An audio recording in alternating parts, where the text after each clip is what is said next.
Are you looking after your mental health and your mental well-being in these long, dark nights? As women of faith, it is our responsibility to manage our mental health and well-being. Just like it's our responsibility to take care of our bodies, we also are responsible for taking care of our minds. If you think about resiliency in your mental health, really what that is it's giving you the skills to be able to bounce back when stressors come into your life, when hard things come into your life, because those things happen for us daily, right? That's right. We all have stressors each and every day. And if we don't, well, that's a really good day. Yeah. And sometimes we have like disastrous stressors, right? Like big, huge ones. Like you get that phone call that somebody that you love is ill. You know, that's a bigger stressor than just like the day-to-day things. And so we have to know how to be resilient in our minds. That's right. We have to know how to bounce back, be resilient to bounce back up to optimal mental wellness. And I like to call it mental fitness.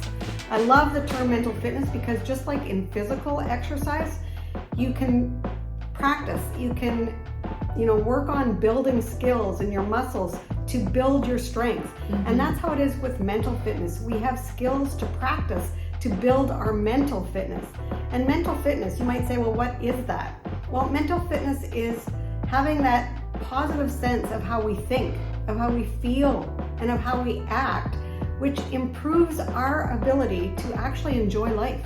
And we all want to enjoy life. Mm-hmm. I want to enjoy life, don't you? Yep, definitely. So today, if you like this whole topic, we want to ask that you subscribe to this YouTube channel, give us a thumbs up, give us a comment, tell us what you do for your mental fitness. And we're going to talk about a few ideas that we came up with that you can work on, that you can practice for your own mental fitness. Yeah, and some of the things that we ourselves do, because just like you, we are responsible for our mental health and well-being.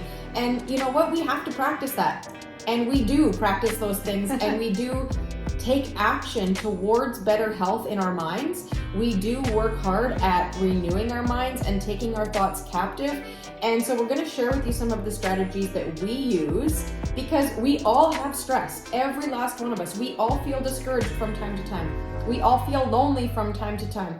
We live where it gets dark very early in the winter months. It's cold out. It feels hard to get out and see other people. It feels hard to be engaged with things because you kind of feel like you need to just hunker down at home. Yeah, you kind of want to just isolate and become a hermit. But that's not good for your mental health and well-being. In fact, the number one thing that women do when they're starting to feel depressed is to isolate themselves. And that's the worst thing that we can do when we're starting to feel like that. We have to actually do the work. I know it's a lot of work because when we feel like that, we feel like hunkering down. Yeah. But we have to, somehow find the urge within us to actually get out, to do the work for our own sake, for our own mental wellness. Mm-hmm. And maybe you need to go get help. Maybe you need to actually talk to a professional, and there's no shame in that. But we want to just give you a few of like the warning signs that maybe you are struggling more than you thought, because it's one of those things that can sneak up on us so fast. Yeah. And well, it can sneak up fast or it can sneak up really slowly over time where we don't recognize what's actually happening. We just know that we don't feel right. We don't feel like ourselves. And then all of a sudden, before we know it, we're really not doing well.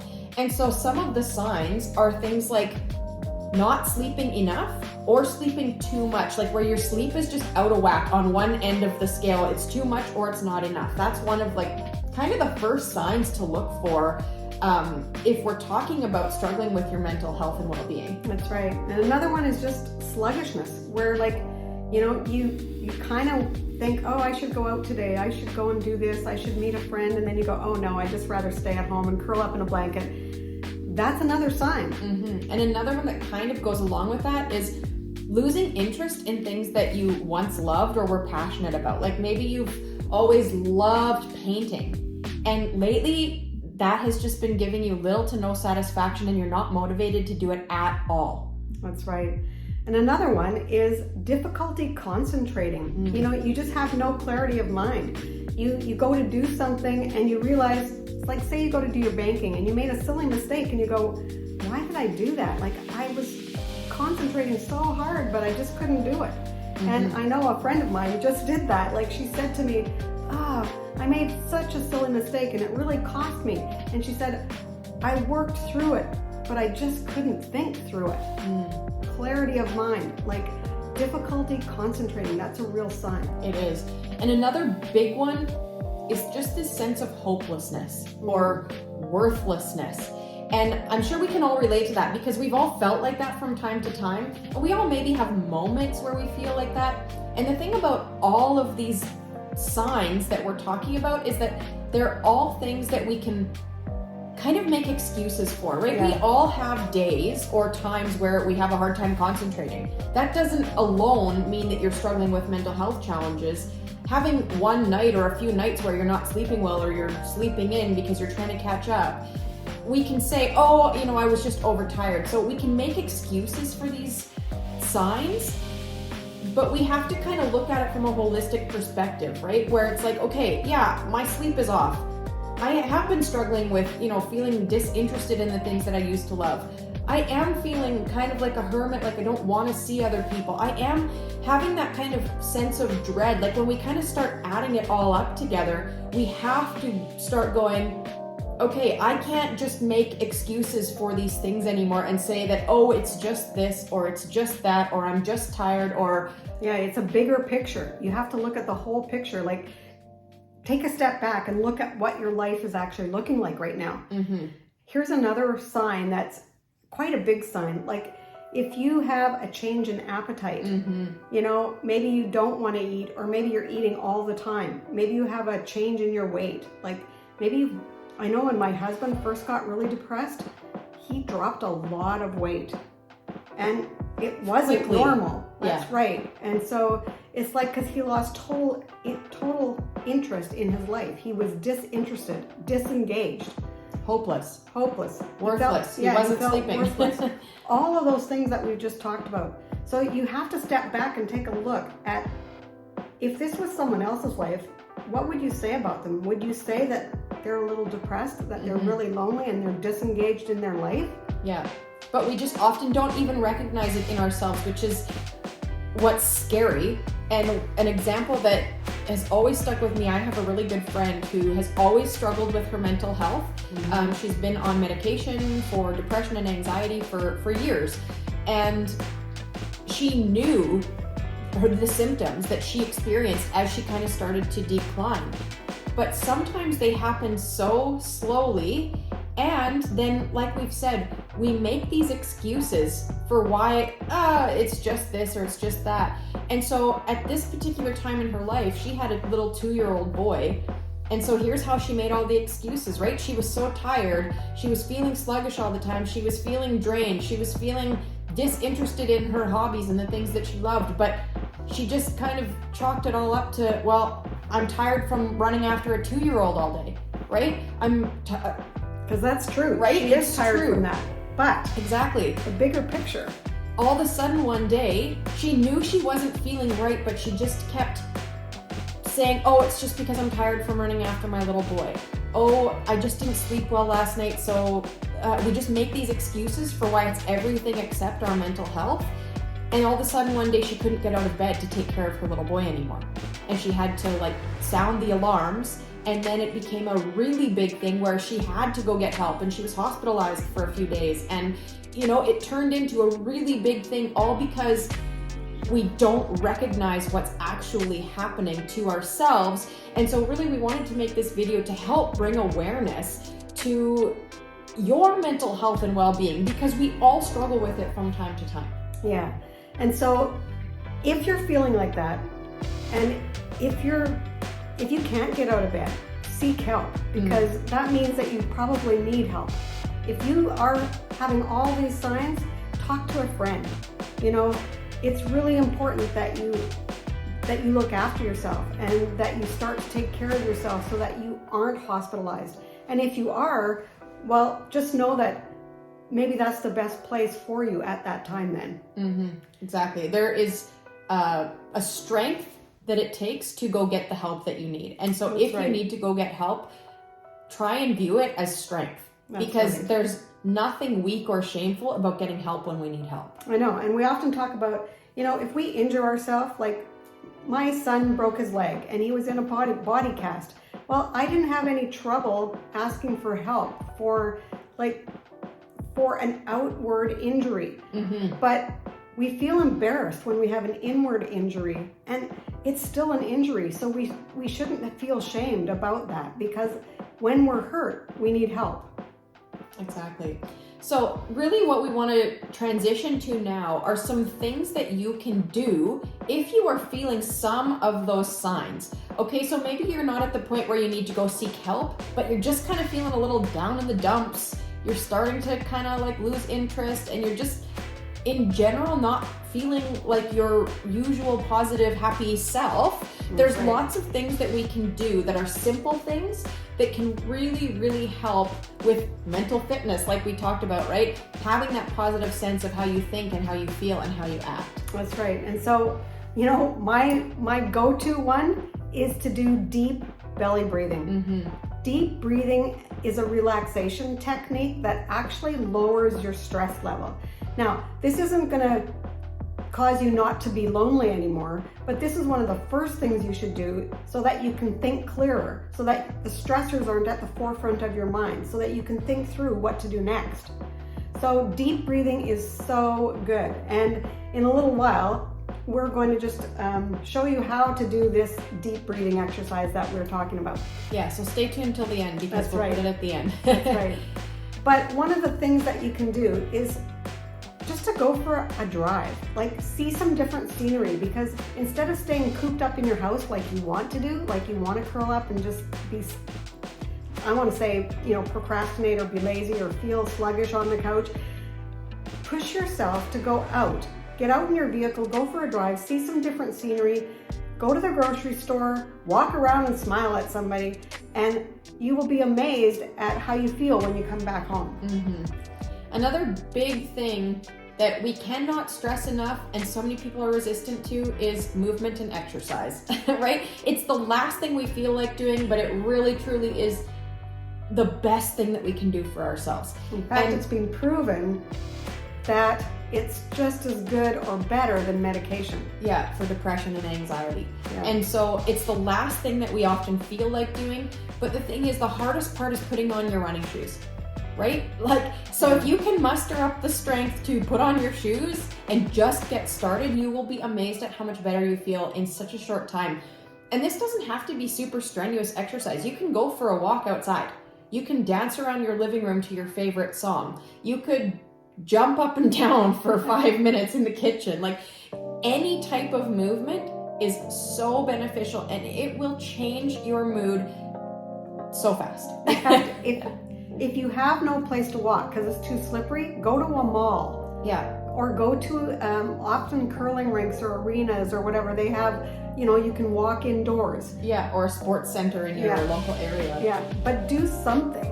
We often talk about how, for us, if we need to increase our, I'm going to say energy, get in a better mood or a better headspace, if we're low energy, before we come to do a video, we often do jumping jacks. We get up and we laugh so hard you wouldn't believe it. And by the time we've done 10 or 20 jumping jacks, our entire mood has shifted. Yeah, and so you will be amazed at how much movement and exercise can change everything. Yeah, that's right. It can change your life. Yeah, exactly. And another thing you can do is, we're so fortunate today with technology, we can FaceTime. We can call a friend and say, hey, I'm going to FaceTime you in a half an hour. Let's have a coffee together or a tea together over FaceTime and have a visit. That will just lighten the mood as well. Absolutely. Another thing that you can do is to go and volunteer. It's not what you feel like doing, because you feel like curling up in a blanket and watching television and binging on TV or Netflix or whatever. But volunteer somewhere, because it's going to help your mental fitness. It's going to help your whole being just feel better. And you might think, well, I don't know where to volunteer. Have you ever asked at your church where you can volunteer? Because churches are really looking for volunteers. Yeah, absolutely. Walk through the doors of a church and say that you're willing to volunteer, and you will be the most popular person that's ever come through the doors. And in churches, just saying, they always say that it's out of the the congregation, it's like 20% of people who do all of the work. Isn't that the 20%? Yeah, it's the 80-20 rule. Yeah. Like 20% of the people do 80% of the work. Yeah. Yeah. And so, are they going to want you as a volunteer? Oh yeah. Yeah. And the thing about volunteering that's so good too is like, you are going to bless other people by what you volunteer, but you in turn are going to feel blessed because that's just quite simply how it works. Yeah. And the reason I'm talking about volunteering is because I just volunteered. So I am going to my church to volunteer for the next 12 weeks for this program called Alpha. And I've never done it before. So I'm stepping out of my comfort level, but I know in this dark season of loneliness and depression, I need to do something for myself. So I'm volunteering. So here's another thing that you can try that I think is a really fun thing to do, and it's not something that will like instantly change things, but it will give you something to look forward to, because I think that's some of the thing about like the dark winter months, right? Is we feel like there's nothing exciting happening because it's just dark. Yeah. And it gets dark and we go to work and by the time we come home it's dark. And so what I want to suggest is to like create for yourself a winter bucket list. So write down like 10 things or something to do each week that you will look forward to. Something that you want to do. Maybe you've always wanted to try like snowshoeing. Well, write it down on your bucket list and actually go do it, right? Have something to look forward to. Maybe you want to go to see a play in your town, and maybe it's something that you always go like, well, I'm not going to spend the money on that. Well, go spend the money on it for the sake of your mental health and well-being. It's something to look forward to. It's something to do. So come up with a whole list of things that and they don't all have to cost a lot of money, right? That's right. And come up with a bucket list for the winter so that you can like pick something and go, I'm going to do that this week, and then you can really look forward to it. Or pick a brand new restaurant that you thought you've driven by multiple times and you think, I'd love to try that, but I'm a little bit nervous about going there. I don't know what their food's like, blah, blah, blah. Phone a friend and ask a friend to meet you there and try something new, try something different, because just doing something different and new is exciting. Or cook a new recipe at home. Yeah. Invite somebody over for a meal, right? Like there's so That's many a good thing to do. There's so many things that we can do and try, but we have to think about it, right? Because if we just let the days pass us by, then it does feel lonely and it does feel depressing. That's right. It really, really does. So I think we have one more thing, and that's to talk about community. Because community is such an important aspect of our mental well-being, mental fitness. If you belong to a community of women or like-minded people, like a book club, anything like a Bible study at your church. Bible study, anything where you feel like you belong, that is really helpful in the long winter days. It's a connection, a sense of belonging, a place where you know that you fit in. And if you don't have one, well, we have a place for you. We've got you covered. We actually have our very own community called HCL CLUB. Stands for Healthy Christian Living Club. And it's a place where you can come and be part of something that's bigger than you. You can come and work on reclaiming your health in your mind, body, and soul in a community where you will feel connected and where we lift each other up and keep each other supported. Yeah, we have an amazing community and we would love for you to be a part of it. And so if you are feeling down, if you are feeling like there's no hope, if you are feeling like there's just something wrong or there's got to be more to life, well then we welcome you with open arms to come and join our Healthy Christian Living Club. We will make sure that the link is in the description of this video, and if you have any questions about it, please comment and we are happy to answer all your questions. Okay, so now we want to share our tip about deep breathing for your own mental well-being to reduce stress. Is we inhale through our nose and we exhale through our mouth. And we do it to about the count of 4, like not a fast count, not a really slow, just a normal count, like 1, 2, 3, 4. So we inhale for the count of 4, we hold for the count of 4, we exhale for the count of 4, and then we hold for the count of 4, and then we repeat that process 3 to 5 times. But as believers, we want to do this kind of as a worship meditation, just a way to release stress because we inhale light, love, and life. And what we mean by that is we are inhaling the light of Jesus into our lives. We are inhaling the love of God into our bodies, and we are inhaling the life of the Holy Spirit because He is the one who gives us the breath of life. So as we inhale, we think about the light, love, and life from our Heavenly Father. As we exhale, we blow out through our mouth all the stress, all the anxiety, and all the cares and the weight of the world that we hold on our shoulders. We blow it all out. It's toxicity and it needs to come out of our bodies. Because we all have stress, and stress goes into our bodies at different places. You know where the stress is in your body. We need to get rid of it. And when we blow it out by exhaling fully, then it has to leave our bodies. So and we just want to say, rate your stress level before you start on a scale of 1 to 10, where 1 is very low and 10 is extremely high. And then rate your stress again after you've done this, and you'll be amazed at how much different your stress level feels. Nothing has changed. All you've done is this exercise, but that's what we've been talking about earlier in the video, that there are things that we can do, things that we can practice, skills that we can have to help us manage our mental health and well-being. So we're going to get up and do this with you, but just make sure you inhale through your nose and you blow it out through your mouth, and you want to take deep belly breaths as you're inhaling and exhaling. Okay, so we're going to stand up and do this with you. I might have to do it off screen, otherwise I might be running into you. That's all right. So here we are. What we're going to do is we're going to stand with our feet apart. Just have your knees bent just slightly so that you're not rigid, and follow me. So I'm not going to talk through this. I'm just going to breathe and inhale light, love, and life, and exhale all that stress. Okay, so here we go. Ready?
There you go. Now we ask that you rate yourself right now, rate your stress level now after doing those 5 deep belly breaths, and just see where your stress level is now. We know it's gone down. If your stress level is still high, like it's gone down a couple of points, you can do it again and see that it goes down even further. Exactly. So we just really want to thank you for being here watching this video. If you are interested in checking out our HCL Club, please do so. The link is below. And like we said, if you have questions about it, you can feel free to comment. We will answer your questions. We would love to have you come join us. And more than that, we just want to say, if you are struggling with any of these things that we've been talking about, just know that there is hope and that it's not shameful to go get help. And I just want to say, leave us a comment and we will pray for you and we will reach out to you.